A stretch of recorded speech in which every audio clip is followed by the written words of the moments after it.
Genesis chapter 32. And Jacob went on his way, and the angels of God met him.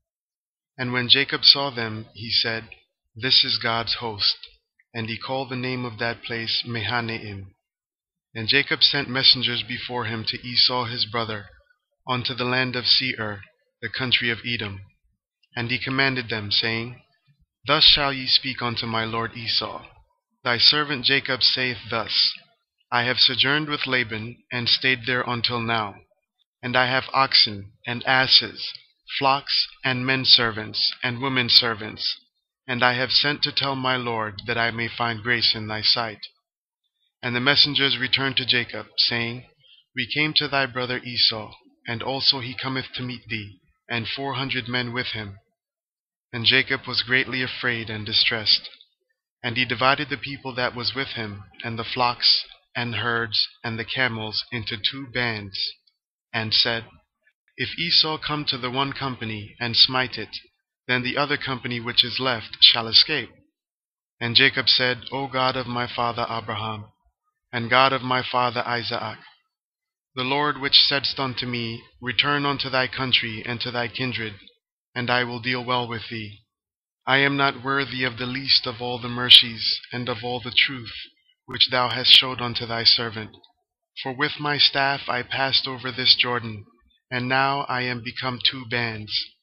Deliver me, I pray thee, from the hand of my brother, from the hand of Esau, for I fear him, lest he will come and smite me, and the mother with the children. And thou saidst, I will surely do thee good, and make thy seed as the sand of the sea, which cannot be numbered for multitude.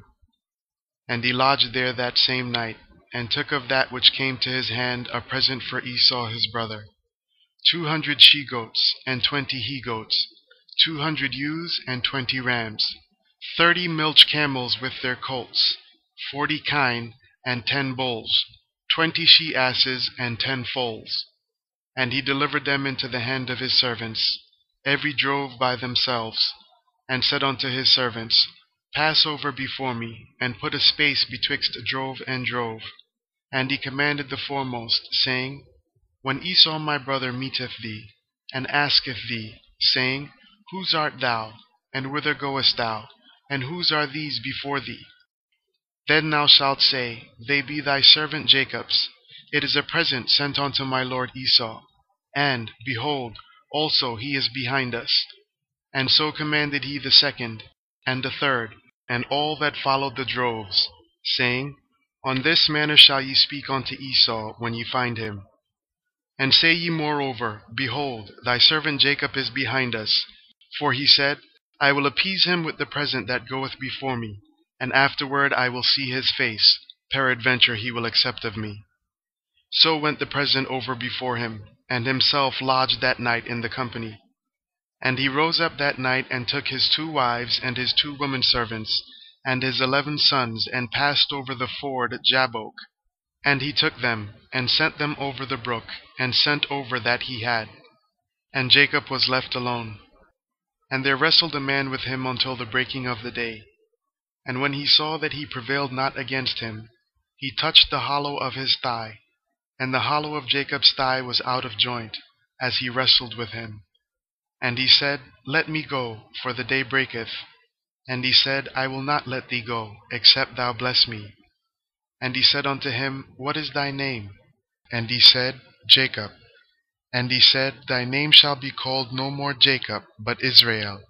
For as a prince hast thou power with God and with men, and hast prevailed. And Jacob asked him, and said, Tell me, I pray thee, thy name. And he said, Wherefore is it that thou dost ask after my name? And he blessed him there. And Jacob called the name of the place Peniel, for I have seen God face to face, and my life is preserved. And as he passed over Penuel, the sun rose upon him, and he halted upon his thigh. Therefore the children of Israel eat not of the sinew which shrank, which is upon the hollow of the thigh unto this day, because he touched the hollow of Jacob's thigh in the sinew that shrank.